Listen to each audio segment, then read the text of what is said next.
في ليلة باردة من ليالي آخر العام، جلس شاب أمام نافذة غرفته. فتح مفكرة وكتب دون تردد بصوت داخلي متشائم: سنة فاشلة، خسرت عملي بعد شهور من التعب، تأخرت عن الزواج لأن وضعي المادي ازداد سوءا، مرضت أكثر من مرة وضاعت خططي، أصدقائي سبقوني وأنا ما زلت في مكاني.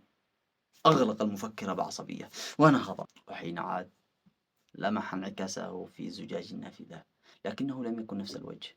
كان أكثر هدوءا، أقل انكسارا. جلس مرة أخرى وفتح صفحة جديدة وكتب، لكن هذه المرة بصوت آخر: سنة صعبة لكنها لم تكسرني. خرجت من عمل كان يستنزفني وفتحت لي باب البحث عن ذاتي. تأخر الزواج لكنني لم أرتبط وأنا عاجز أو مضغوط.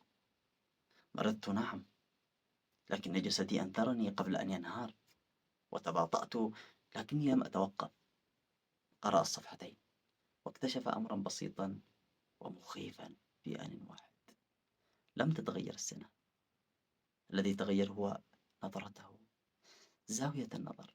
أدرك أن داخله شخصين: واحد يحصي الخسائر كأنها حكم نهائي، وآخر يجمع كأنها بداية جديدة.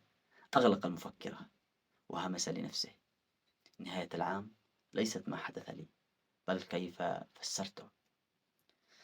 الحكمة والملح: نحن لا نعيش حياتين، نعيش تفسيرين للحياة نفسها، فاختر أيهما سيكتب حكايتك.